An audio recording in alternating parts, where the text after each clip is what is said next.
Good afternoon. This is Dr. Brent Turvey, and as usual, I'm here again with Melanie Ingles, my forensic investigator, and we are going to talk today about some very shouldn't be controversial topics. We're just going to talk about history and science. How about we call it that, right? Isn't history always a tad controversial, really? Only if you're on the wrong side of it. Only if your desire is to suppress history and to suppress facts and evidence and events. The United States is really good at that. We're really good at that. That's kind of the problem. And the reason why this matters is because of context. We are constantly encountering the issue of within the issue of victimology and criminal profiling and forensic investigation. We are encountering the issue of intersectionality and vulnerability. And to talk about this in an informed way that does not further silence voices or diminish that doesn't allow for the exploitation of other people, we have to talk about historical context. You can't separate a crime from the crime scene, and you can't separate a crime scene and a person from their history. The intersection of history and context is one of the most important concepts to understand as it relates to crime, forensic investigation, and even criminal profiling. So in that context, a couple weeks ago, you and I launched into a discussion. I don't know how it happened. I'm oblivious. I can't remember how it happened either, but it happens often for us where we're talking about something at surface value and then it just like you're walking along in the shallow waters up to your ankles and it's nice and warm, and then all of a sudden I asked one question where I'm just like, could you just explain this to me a little bit? And then we're in the 1800s all of a sudden and I'm shocked. Right. So one of the things we have to launch this conversation, we have to talk about what is structural racism, or what is structural violence that's built into a system. And I can think of almost no better thing to discuss than what Aurelio and Valeria and I were doing last week in Guatemala.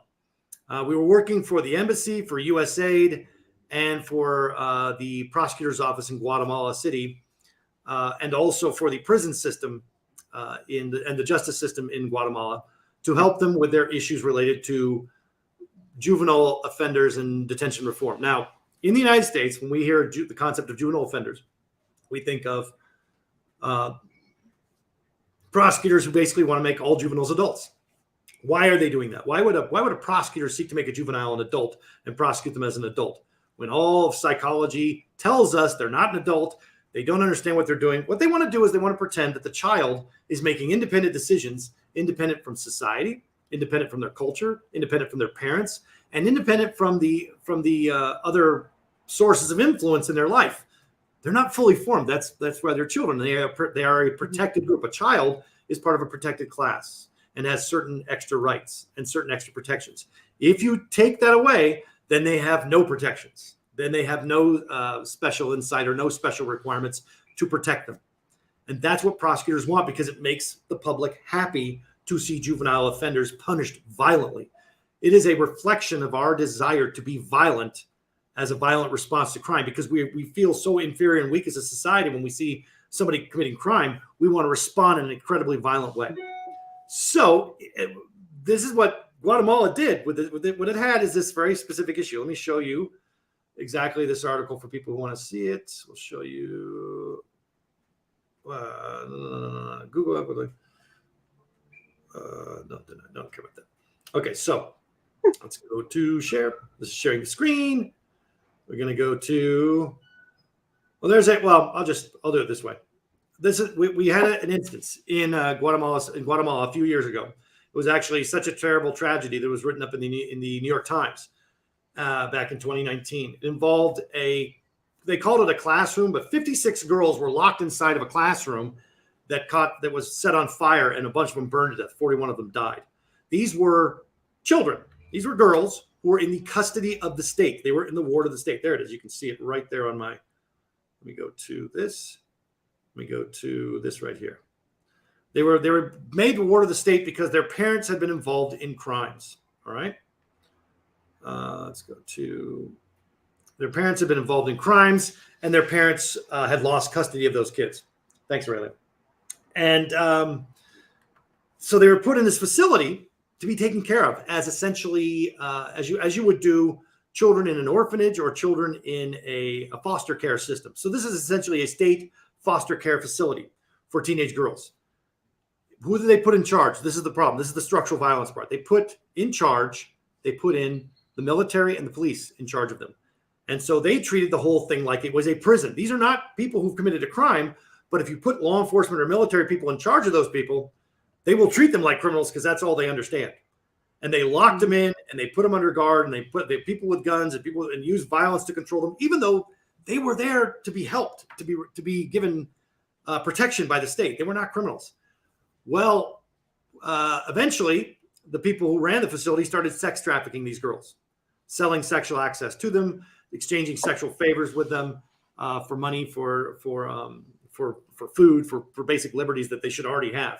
That's what happened. The people who are attracted to do this kind of work within law enforcement or within the justice system, who are attracted to work that allows them control over other people, are not always the best people. They are sometimes the worst people. So these girls, a bunch of them escaped, and they got rounded up and then brought back and locked into a classroom. It wasn't a classroom. It was a bed. It was a room that had a bunch of beds and mattresses in it. So one of the girls, to signal for help, lit one of the mattresses on fire so they could get the attention of the other people in the compound. Well, that person with the keys left. There was only one key to the locked door. They left to go buy something. So they were not even on the compound. So everybody inside suffered damage and 41 of them died. Why does this matter? It matters because this is a group of people who don't have the money to get real justice. So they're made wards of the state, and they're given the people put in charge of them are themselves some of the worst possible people you could put in charge of these people, that you could put in charge of children. People there only to exploit them. And their death was absolutely unnecessary. It was absolutely it occurred because of the impunity that exists in the system. It occurred because there's no check and balance against that kind of corruption and impunity at that level, because society doesn't care about those people. It's what we refer to again as necropolitics. There are groups of people that society does not care about. And we know that because we vote with our money. We vote in levies, we vote in funding for different things. We don't vote to help kids. We don't vote to help protect them. We don't vote in libraries. We don't vote in for schooling. We certainly do not want to help people that are under state care, because that would be an admission of a failure on our part. We would have to admit that we are failing on some level. So there are groups that have always been marginalized in society. And I think this is where we started, because you and I started having a conversation about I think we were talking about, I remember now, we were talking about, you and I were having a conversation about the chapter in our upcoming textbook on criminal psychology about consent and what it is. That's right. What's it about? Because this was the number one issue in Guatemala. We met with some juvenile offenders, and they said the number one problem is a lot of these kids aren't literate, but they aren't literate in a way that they don't understand what consent is, because their parents don't understand what consent is. So they're often going to jail for sexual assault when they've never even been taught what sexual assault is. They're just modeling what they're seeing with their parents. Mm-hmm. And that was one of the biggest issues. And what I wanted to, Aurelio was bringing up this other article there that's really important to note. The problems that exist in Guatemala are the same problems that exist in the United States. So, for example, when you say that sex trafficking happens in Guatemala at foster care facilities, we just had a same scandal in the United States where the Texas Rangers were brought in to investigate a foster care community that was set up by a religious group where they were trafficking the girls. The Texas Rangers came in and said, there's no trafficking here. We did a whole investigation. Nobody's being trafficked. They're just being made to, however, they are being made to exchange sex and sex acts for prescription medications and food and other freedoms and liberties. And the federal judge reviewed this and is like, how dare you morons say there's no sex trafficking? In fact, what your report demonstrates is that the Texas Rangers, the most elite law enforcement agency in the great state of Texas, has no idea what sex trafficking is. They have no clue. And that was this month. That was in March, right? Last month. It was last month. Thanks, Aurelio, for bringing that up. So the issue comes around do we understand what crime is? Do we understand what consent is? Does the community that we live in actually give us access to that information competently and reliably? And the answer is no, because historically we've had that problem in the United States. Because historically there's a ton of legislation out there designed to control women's bodies, designed to control what consent is, who can ask for consent, who can give it, and basically, we'll be very blunt about it. The United States has been very successful at suppressing education related to this and imposing laws which restrict women and their bodies. Women have very few choices about their bodies, very few choices about their health care. And every day we see more laws being put in places like Texas, in other southern states, other sort of Trump supporting states, that is in Georgia, that essentially are designed to allow men to put a bounty on women to control their bodies, to control their access to knowledge about healthcare, to knowledge about sexuality, to knowledge about their rights as a human being. That's the problem. So I sent you kind of on this path, this rabbit hole of exploring the issue of the historical context of abortion laws and midwifery and their connections to white supremacy. Now, that's right. I asked one question. Right? I asked one question, which was, can you explain to me why some states are enforcing the laws surrounding abortion? That is all I asked. Yeah. And I got a history lesson. It was a little complicated. Which I had absolutely, and I'm not ashamed to say, I had absolutely no idea the depth of that and where it came from and the connections to things. But also backtracking on what you just said, yep. I am very well aware in the past, I would say just few months even, I know that consent is always this topic that it's not understood very well whatsoever. But to the complete ignorance to what it even means or what it represents or the different layers of that, like somebody could go along with something, and it's just, there's so much to it that is not understood, and people have no idea what sex trafficking is. No, they have an idea from movies and television, but you had a little bit of a back and forth conversation about sex trafficking when it came to something as simple as just somebody a female being hired and having to represent that sexual appearance and be flirty and do all these things with the expectation of doing it for men. There's also trafficking involved because you're getting a paycheck, but right. You need to do these certain things that are not. People don't put that. You have to make yourself either sexually available in reality or the appearance of sexual availability, or the appearance, or the tolerance of sexual harassment, innuendo, sexual discrimination, and the tolerance, or even sexual assault, which is, by the way, sexual assault is when somebody touches you in a sexual fashion without your consent. Rape is penetration. So that's a very interesting concept. What we got here? Hostility towards abortion rights. So there's a lot of states where there's this. This is what led to it. So why? Your question actually was a little more refined than it was. A very good question. Why are religious people so bent on ensuring that there are more white people born? Why would this be a case? Why are they so anti-abortion? Why are they so bent on making sure that women have to have children constantly? One is to gin up numbers for their religion. They're creating more taxpayers and more people in their religion. But two, it's because in the 70s, there was an advisor to the presidents who basically said, the 70s and 80s, he basically said, if white people don't start breeding more, we're going to be outnumbered at the voting polls very soon. And by the way, that's already occurred. So the only way to ensure white dominance in structures of power was to ensure that more white people get born. So this meant restricting access to abortions and to other, abortion. When you say abortion, what we're really talking about is prenatal, even healthcare, sexual knowledge about human sexuality, so that people are stupid when they have sex. They don't understand where babies come from. Make sure that's true. And then two, make sure that they understand that females are always subordinate to men in the household. So we got to promote religion. And then three, we got to make sure that it's difficult for people to vote against this. So people with different values, with non-Christian or non-religious values, are not able to vote in the same way that others can. That's the whole point of these laws. It's not really about abortion. It's about ensuring that more white babies get born, so that white people are not left out or not put into the minority class. That was the fear in the 70s and the 80s. And it's real now. It's a reality. But that's the problem, is this concept of white supremacy.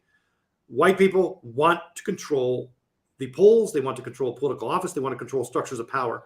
And by the way, if you think they don't, just take a look still at this. We just had a huge fight in the United States over electing or putting a woman, black female, who's a former public defender and former judge, into office as a member of the Supreme Court.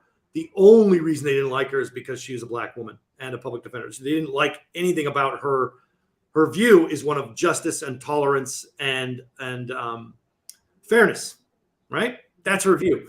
That's not what they want. They make it very clear. What we want is ideologues. We want people on there who are going to help us overturn Roe v. Wade so that fewer abortions can happen in these states.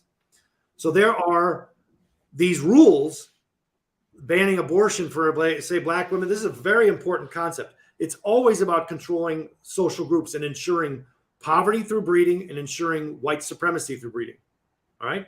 Certain groups have to stay poor and disenfranchised, and other groups have to have the numbers to stay in control and stay in power. This is not actually controversial stuff. This is just history. This is just in history. It's in the history. It's been written about hundreds of times. What I want you to do for me is I want you to talk to me about your journey through the material that you went, because I think the way you described it to me was fascinating. Tell me when we finished our conversation about voting rights and white supremacy and abortion laws, you went on it. You did what you always do is you just said, shut up, Turvey, I'm going to do my own research. And you did. Tell us what you did. That's right. Tell us what you did and what you found. Now, let me just say, it wasn't that I was skeptical about the information you were giving me. I just like, well, okay, fine. Sometimes I am, but the majority of the time, I'm just interested. So I go on a search on my own. Now, as I've found out, which is very interesting, in Canada, some of the stuff that I start Googling, I can't access. So there is a lot of information I've had to learn to actually go around to try to access information, because they are, they're making it very difficult in my experience for Canada to get some of this information. I was having trouble getting anything from like the UN or abortion. I had to go around it. Let's just say that. I want to make this very clear. This is so important you said this. Thank you so much for mentioning it. Every country sees a different internet, and it's screened based on the presets that Google sets in place for that country and its laws. All right. That's right. And I didn't know that. That's an important thing to so thank you. I didn't know that. So I started to see that with some casework. I'd be getting links sent from you to access some information about keeping U.S. citizens poor. Like it was a YouTube clip, but I couldn't access it from here. So I had to go around it and get into the U.S. internet so I could actually access all this information. So when I went looking for this, at first, it was very difficult to find this information until I found my way around it. Yeah. And then this information is there. It's not difficult to find, and they're not sugarcoating anything by any means. I'm reading through these multiple articles on abortion and white supremacy and the link in between them, and it would say things very bluntly, like we're scared that I think one article said those states are being watered down, and they're going to be white is going to be the visible minority, and we're scared that we're going to lose the seats in certain voting polls. It was there. Just they're not hiding. White supremacists. They're not hiding it. The fact that they're white supremacists. They just call themselves white nationalists now, and that's the same thing. That's right. And the ignorance of that pride is so profound to me. But then, if you bring them in a public forum or bring them into a national forum, they start denying it. And what they're hoping is no one reads, because amongst themselves they're all reading what they're putting out there, but they're hoping that no one else on the other side reads, so they can pretend for the 5 minutes where they've got a national audience that they're not racist. That's right. But this is the thing, is nobody, you said that I do what I usually do. You give me information, I go looking for it. If I can't find it here, there's a block, I want to find it, I'll go around it. Yep. But nobody's reading. Nobody does any research.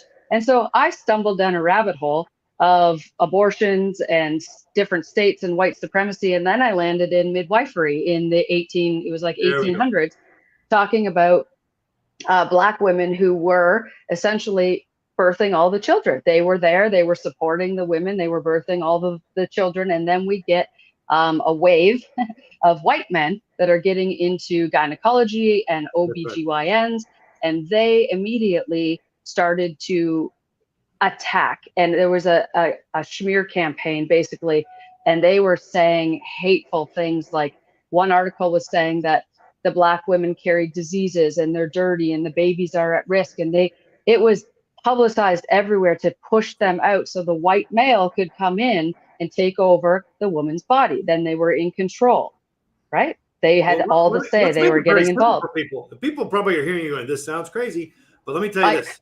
Ask this question. This is a very simple question. Are bras designed by men or women? Are tampons designed by men or women? Are not by women? For women designed by men or women? Men. Were razors designed to, like, we can go all the way back to why women are now shaving. Women's body is controlled by men. Exactly. Right.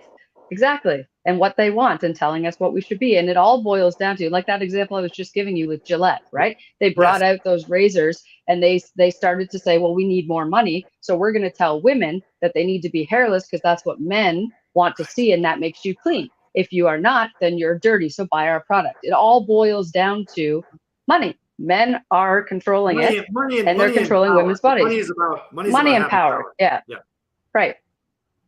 So that was my rabbit hole that I went down. And yes, I've tried to explain this to people and they're, okay, you're crazy. Like, where did you get that information? I'm like, how about you just get off your ass and start looking, like start paying attention to things and looking for the information.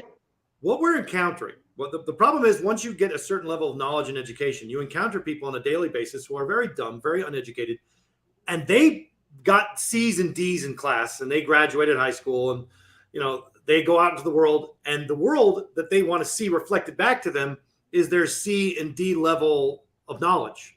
And so anybody who is just as dumb as them, they think are smart. So they want to see that stupidity reflection, that bias. And when I say stupidity, I mean racism, bigotry, bias, prejudice, all that stuff, all that anti-science, pro-religion stuff. They want to see it reflected back to them. They think that's intelligence. So if you are trying to give them facts and evidence and information, you're wasting your time, because they don't care about that anyway. So I have found that out. It's frustrating. But the other thing is, it's about the great hypocrisy of the pro-life movement is they're not pro-life, they're pro-white. What they want are more white voters. What they want is more white presence, more white visibility to maintain white power in the structures that already exist. Because the structures that exist don't benefit white people, and they exploit people of color and people who are immigrants. That's the whole point, is to have this class of people that are still enslaved. That's why there are more black people in prison now than at any time in history. That's why we like to keep immigrants illegal, so that we can hire them as our housekeepers or our landscapers. Why we like prostitution to be illegal, so we can keep exploiting and controlling sex workers, who are invariably going to be people from the minority class who don't have access to the kinds of educational opportunities and jobs that everyone else has. We like this structure. It's built-in classism. But to make that real, we have to keep doing other things. We have to keep doing laws and keep doing things that control. We have to make it real inside the laws. We have to make it real inside legal structures. We have to make sure that we are that women's bodies are not controlled by women. That women's healthcare is not controlled by women. That women's choices are not made by women. That you have old men. Like, did you see what was on the Aurelio? Can you bring that up? There was the guy on the floor of the Senate talking about what I'm going to define a woman for you right now. I'm going to define gender. It's about whether or not someone's got a tallywhacker. This wow. is Crawthorn. His name is Crawthorn. He's the guy in the wheelchair who's a senator who is now saying he got invited to sex parties with cocaine among his colleagues in Congress. And you have men explaining sexuality and gender, and men explaining women's health to women when they are deeply ignorant on the subject. It's always about men, white men in particular, controlling the bodies of all women, controlling all races. That's what they like. That's what they need. And tell me more about what else did you find that sort of really stuck out for you in your research that you were doing? That's what I found that stuck out. I went into midwifery and back into slavery and all of those things. I went as far as I could down that path. Let's remark on one of the things you said. It's about the color being about being dirty and filthy.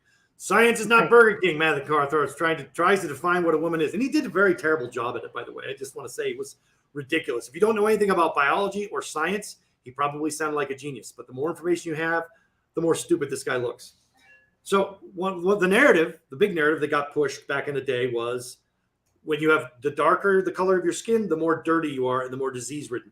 Now, who does that remind us of in contemporary times? I believe that was the rallying cry of Donald Trump when he was saying that we have that Mexico and Latin America is sending us their worst, the dirty people, the shithole countries. That is an attempt to characterize, and that reflects on even people that live in the United States who are U.S. citizens, who are people of different colors and different complexions who don't look like me. It's trying to cast them with that same broad brush, as though they are filthy, as though they are somehow dirty. And that filthiness and dirtiness translates to good and bad, just and unjust. Oh, that's where that conversation went too. We were talking about in present day how that has affected a certain, like, that demographic. And when we were talking about people saying, oh, they smell so clean, or somebody smells so clean beside us, and it's because of this historical context that they've been taught through generations that, you know, we're looked at as dirty, or our skin is this, and then it's like having to do these things to just be in society and not be called those things because of the historical context of their skin color. That's exactly right. And it's a fault. Let's be very clear. It shouldn't need to be said, but for my white supremacist viewers out there, it's not true. Right. The color of your skin, most people on this planet are not white. They're not. And they're perfectly fine. They're not any more disease. They have no more diseases than the rest of us. Disease is a function of poverty and access to healthcare, which, by the way, white people control. So if any particular group is missing rights or missing healthcare and has problems with their with running water, that's us doing it to them. What you just said, this shouldn't have to be said, but it does. This is the unfortunate part. In all of these things we're talking about, that which you just referenced, consent, sex trafficking, all these things have to be said. And that is really unfortunate that we are still dealing with that. I had somebody try to mansplain a female reproductive system situation to me. I've had children. They were talking about labor and delivery, and I'm just looking at them like, can you please stop trying to tell me about what I've already been through, and you've done none of that. But it's just this, well, let me tell you because I know better. Well, not just that. Anytime a female or any other person of a protected group tries to talk to a white male about anything, or even a male in general about anything, they feel inferior immediately. They're normal. They are accustomed to being at the top of any class, of any conversation. They are accustomed to having their voice being the most important voice in the room. So even if a woman is talking, they will talk down over the woman to get her to shut up so that they can explain. Told to relax. We get told to relax. Oh, yeah. Well, one of my favorites is too dramatic. One of my favorites is settle down. Settle down. Oh. Just settle. That is the most condescending thing you can say. I don't want to hear calm down, settle down, or relax. In other words, stop saying things that are going to challenge my fragile grasp on my own masculinity, because I need to be in control of the situation because I'm the man, or I'm the whatever. It's all about class and race, and that's the problem. So what do we do what do people in structures of power do to control the narrative, to control the situation? They make sure that those people that they don't like don't have a voice. They pass laws and legislation to make sure they don't have choices with their own body, to make sure that they are forced, women in particular, are forced to be just breeding vessels. And by the way, in the religious community, that's all women are. In Christianity, in Muslim cultures, I don't know of a single religion where the woman isn't merely just a vessel for breeding, or on the spectrum of religion. There's very few. There's some spiritual belief systems where that's not true, but those I wouldn't define those as religions in the classic sense, because their belief system is different than that. Right. So that's very frustrating to me. I see that, and I see that constant need to control the other. So one, you pass the laws to make sure that white men are always in control of women's bodies and immigrants and the existence of people in poverty and other vulnerable groups. But then you control the education system, and you make sure they don't have access to education and information about history. And then when people do have access, what do? You make sure you do a constant narrative of science being bad. science, education, evidence. These things are bad. These things are absolutely against God. They're against good society. They're against what it means to have a happy family or a good family. Those are the enemies. The people who are not the enemies, those are white men and white women with perfect families. That's what you should be going for. And by the way, get a mortgage to make the banks more money. We want that. And take a job as a slave, working minimum wage, wherever you can, to support all these other good people running to make sure Jeff Bezos has another billion. Right? Right. You're right. It's a little much, but it's true. No, unfortunately. Perfect. I got asked yesterday, I was doing an interview with a journalist, and he asked me whether or not we were talking about forensic science in general, and we were talking about the structure of professional organizations and why they didn't check on members who were fraudulent, and why there were so many fraudulent members in these professional organizations in forensic science, and why nobody know about it, or is everybody in on it? And I'm like, well, if you're born into a particular system that advantages you, whether it's an economic system, a social system, or a government system, if you're born into a system that advantages you and promotes you, and you can see rungs and you can climb the ladder, you're going to think you're succeeding, and you're going to think that's good. If you're born outside of that system, you're going to see the injustice more clearly. So it is very difficult for people like me to step outside of that and have empathy for people who are not benefiting from the exploitation of people like me. It is an incredibly difficult thing to do, to actually recognize your own privilege, to recognize the structural violence that's committed against other people. And here's what I would agree. Here's what I would admit helps me the most on a daily basis to see it more clearly. I actually have friends and people that I love who don't look anything like me. Whether they be Mexican, Black, Chinese, doesn't matter. Doesn't matter what that. And female. People that I love and care about, who are marginalized every day, who fight battles every day that I'll never have to fight, that I'll never have to get challenged in ways I'll never be challenged. And if you have real empathy and really have real relationships with these people, you're not going to say shit like, oh, well, I can't be racist. I have black friends. I can't be a misogynist. I have female friends. No, my friend, just because you got those friends does not mean that that's a race. There are structural things built into the way that I think and the way that I see the world that are inherently racist. There are phrases that I use that are inherently racist, and I don't know it until it's pointed out to me, because I'm not the one being hurt.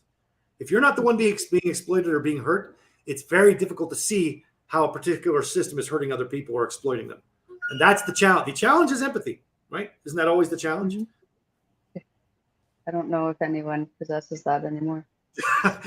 They do, but those people are too damaged to speak. Too damaged to speak.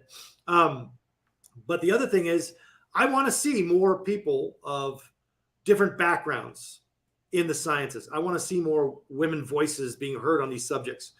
I just gave a lecture before 250 attorneys and judges in Guatemala in a place called Chiquimula, in the middle of the jungle, in a very nice hotel built by narco money. Aurelio and Valeria and I, we were giving these lectures, and they were generally well received, but I was feeling pretty annoyed with the group that night because of some other things I won't talk about. But I got up there and I said, there's not a single person in this room who's here because of how smart they are or how good they are at their job. You're all here because you're privileged, because you have money, you have access to education, and you had people helping you, whether that's people in your community or people in your family. You have the structure and support to be in this room. You're not here because of your particular genius or gifts. You're here by a freak accident of genetics and geography. That's it. That's another very difficult concept for people of privilege. Yeah, then that's when you have that privilege, it makes it very difficult to see other people as being exploited by you. You think they're at their level because of their choice. You think they're being harmed because of choices they've made. Well, they only had shitty choices. They didn't have good choices. They didn't have good choices. If you have good friends, good family, and by that I mean and family with access to power and access to some wealth and resources, you have better choices. That's just the way that it is. If you don't have that, you're making the best shitty choice among a bunch of other shitty choices, and you're going to be one of the people who gets exploited. One of the most offensive things we've heard recently, obviously, is from Kim Kardashian, who said If you want to, my advice to young women who are trying to get ahead in business, just work hard. If you just work hard, you'll do well. No, you won't. That's never going to be the case. The hardest working people are the people who make the least money. If you want to see a hardworking person, you want to see a guy who works 3 jobs to support a family at minimum wage and gets 5 hours of sleep a night. Women in the same condition. Those are the people that work hard. Those are the people who do backbreaking work and get almost no money. So that's a myth that we purport in order to get people to buy into this system of exceptionalism. And that is the problem.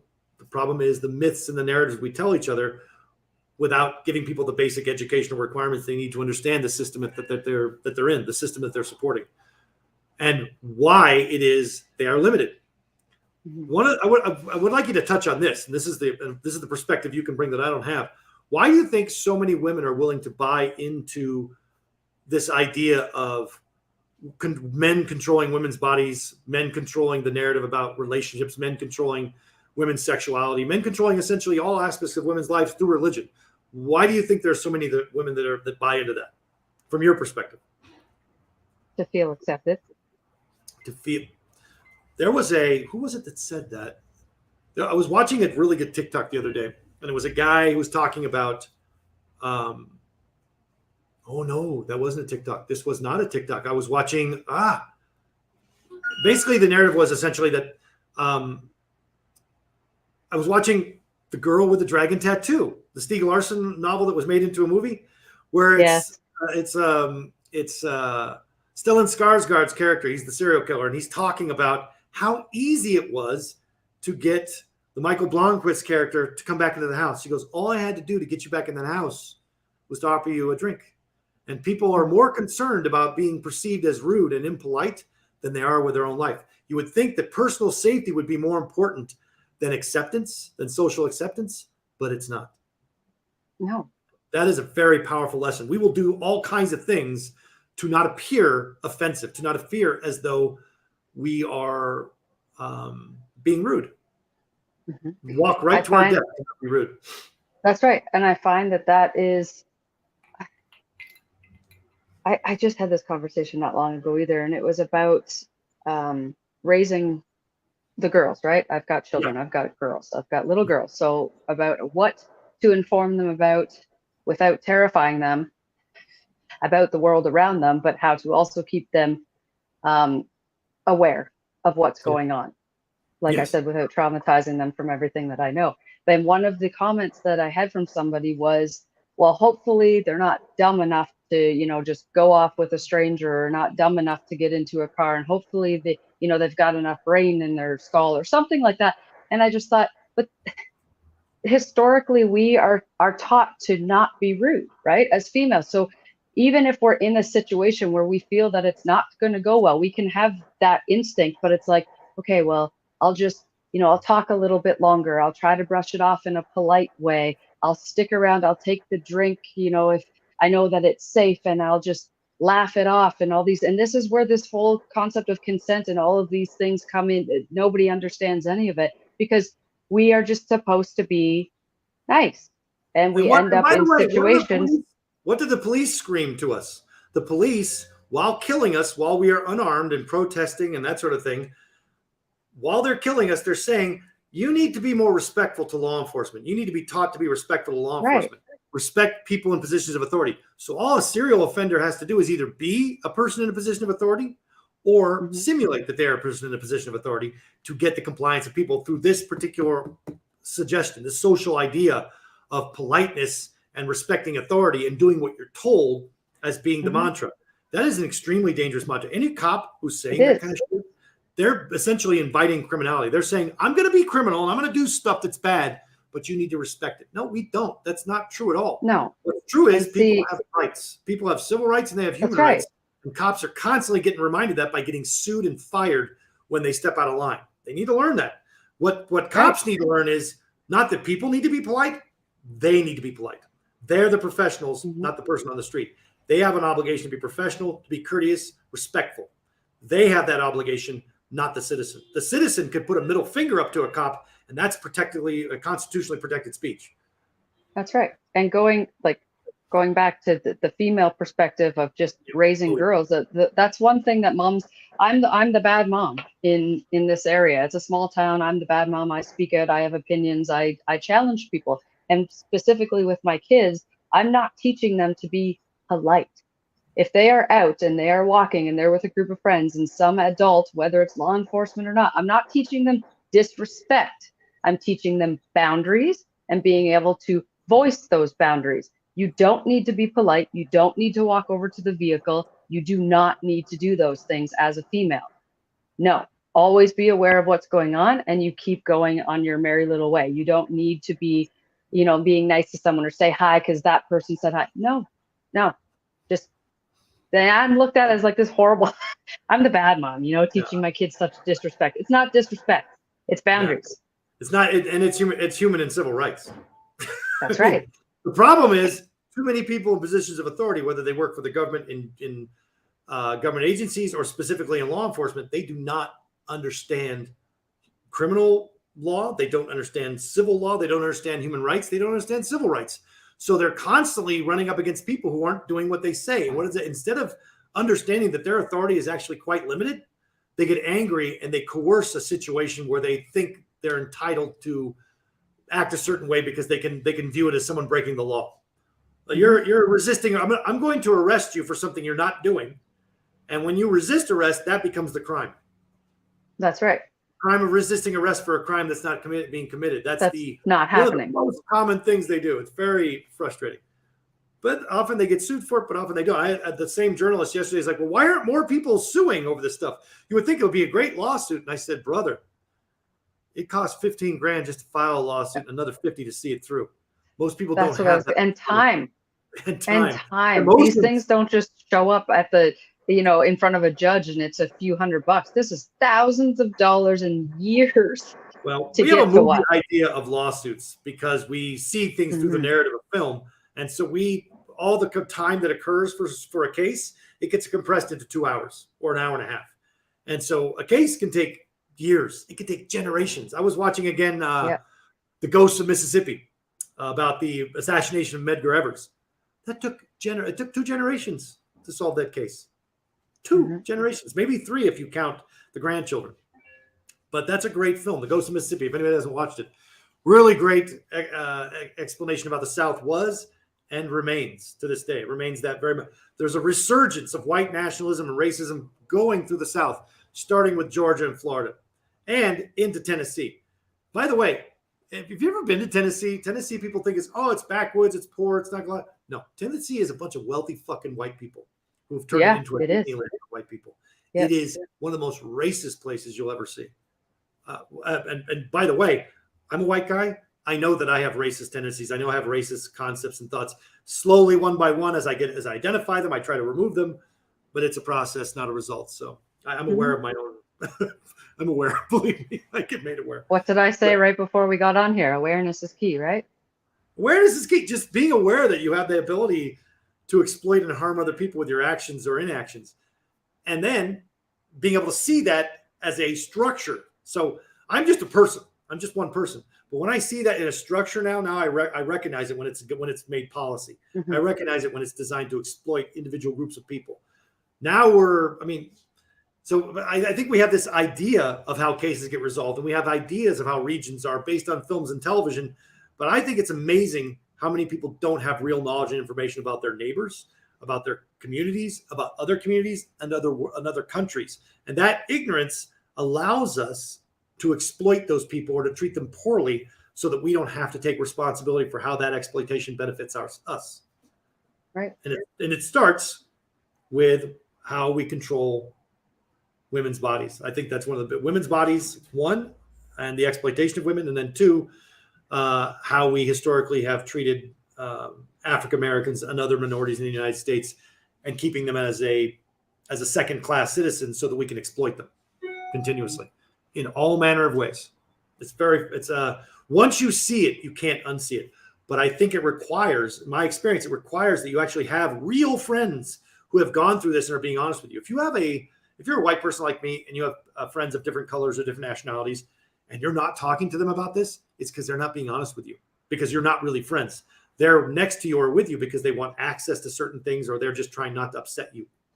All right. You're Yeah. not the And also on that note, the person that has those friends has to have the ability to listen and be empathetic and to understand and to come outside of their comfort zone and not get defensive about what they've been brought up to believe, what they think is right and wrong, and all of these things. A lot of people don't have the capacity to hear it and not say, well, I don't see it like that. They don't have that capacity. Also, to be uncomfortable. You have to be willing to be uncomfortable. We all have to be willing to accept a level of discomfort to have conversations that need to be had, and to accept realities that need to be accepted, to accept true history. White culture. First of all, Aurelio has made this very clear to me, and I don't think he's wrong. Whiteness is not a culture. There's not a whole lot of real culture. The white culture is actually just about money and accumulation and exceptionalism. It's the culture of the influencer. Now, at this moment, that's the culture. We don't have a historical culture that associates with specific food or with specific music or with specific rituals. We have religion. We have rituals we've stolen from other cultures and integrated as our own. And we have food that we've tried to adapt. The only real culture, I think he's probably right about this, is that we have good food from the South. The South has some good food. The South has some very good food. And the Native Americans that have influenced food and the way it's prepared in the United States, that has some good value to it. But that's the only thing that's uniquely American. The rest is borrowed from everywhere else. There's nothing wrong with that, but it isn't a culture.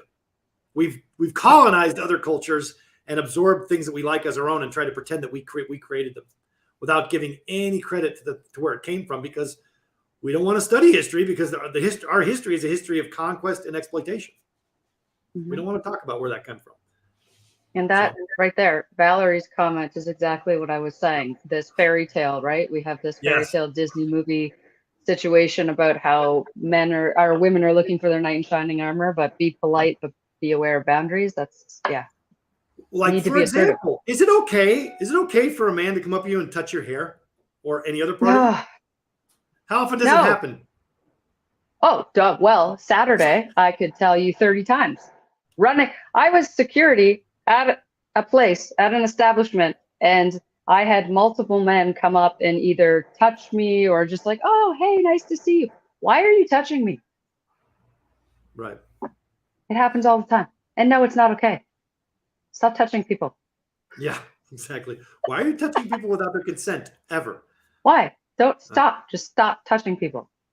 So let's end it here for today. This is a good first foray into this conversation, because what it's really about is first recognizing that there's a problem and that there's a history that we don't understand that connects these ideas. And I think in future episodes we should start one by one talking about these issues in a more structured fashion, so we can talk about their history and the echoes that we see today. How would you? I think that's a better way to approach it. Yeah. All right. Whatever you say. No. Oh man. Whatever you say, white man. We'll end early now. We'll end early now because you said. Whatever you say. That's Aurelio laughing at me, because Thank you. Aurelio needs to laugh at me a lot, and he's right. Aurelio's in the back. I'll just stop talking now. Brent wants to end it. So we're gonna stop now, everybody. 10 minutes early. I think it's a great idea. Your ideas are always great. That's why I'm trying to segue politely. It's always great. Let's just end it here, men. Controls the space. Thank you. Moment, right? Yes, thanks. Until next time, everybody. Brent should talk less, for sure. Weren't you already told to talk less more than once by the man sitting behind you? He's a Jason. And also yes. Oh wow! There you go. Yes. Thank you for mansplaining where his location is. Of course not. Am I a work in progress? I hope. I don't know anymore. I feel like we're taking steps backwards all of a sudden. Just talking about men controlling the narrative, and you're like, you know what? I think this is a good time to end it. What do you think? No? Okay, let's just stop here. Man, that's so true. Yeah, you just did it. So anyway, instead of dragging it on, let's end it because you wanted to. Oh, no, it's the top of the hour. Being respectful to your time and my time. Trying to be respectful. Let me put it there. Aurelio's got the structural violence chart here to show what I did and how wrong it was. Yeah. Which that's the only way I'll learn. There we go. Awareness is key, Dr. Turvey. Awareness is key. Future. I'm sorry, a man is showing me something. That's white culture. That's why I'm being shown white culture. Oh shit. Time, holidays, justice, competition, aesthetics, future into. Oh god, we're screwed. We don't have any real culture. Oh man, this is why There's an excellent deflection. There we go. Rugged individualism. That's why I moved to Alaska. Family structure. Yeah, that was true. Northern European history only. Yep. And a Protestant work ethic where work is more important than people. Yes. Pretty much. Is Canada any better? I hope. No. Is it better or are we? Nope. You're in the same boat? Same boat. Yep. Okay. All right. Well, would you like to walk us out, Melanie, or would you like to stay a little longer? You go ahead. You go ahead. No. After you. You've painted me into a gender corner that I can't escape from because you're right. That's right. I am right. I know. I didn't paint it. You painted it yourself. I just vocalized it and showed everybody. Right. That's right. I painted it and you pointed it out. You said, "What are you doing, white man?" You said you wanted more women talking about it and voicing these things, and I did just that. You need to do it more. You're welcome. Don't ever change, please. I will not. I'll never get better if you don't change. If you change, I will not. I will continue to call you out on your bullshit. I have lots, so it'll be a long conversation. I am aware of this. Yeah. But you'll tell us when you're done talking, and we'll just end it. Okay. Thank you. You're welcome. Everybody else, this has been The Hard Truth. We're going to do this again a lot more times in a much more structured fashion because we need to hear this voice more, and we need to hear my voice less. All right. So, I was going to say, you're talking about yourself? Your voice, and other voices that have been marginalized, perhaps, and the voices of people who are getting hurt, as opposed to my voice. Thank you so much for joining us. Anything you'd like to say on the way out, Melanie? Please. Oh, you're so polite. No, I'm good. Thank you. Thank you. I would like to thank my Mexican producer, Aurelio Coronado. So that white people can talk, you know? So that to allowing white people more space to talk. With his gifts of cinematography and filmmaking. My brother in love and in life, Aurelio Coronado, thank you so much for my help. Wow. Thank you. And Valeria, thanks for not piling on. Thanks for not joining in and piling on. You're a good friend. This is a large overcompensation. I know, right? Yeah. Everyone have a good week. Thank you for joining us. We'll continue again next week, hopefully at the same time. Take care, everyone.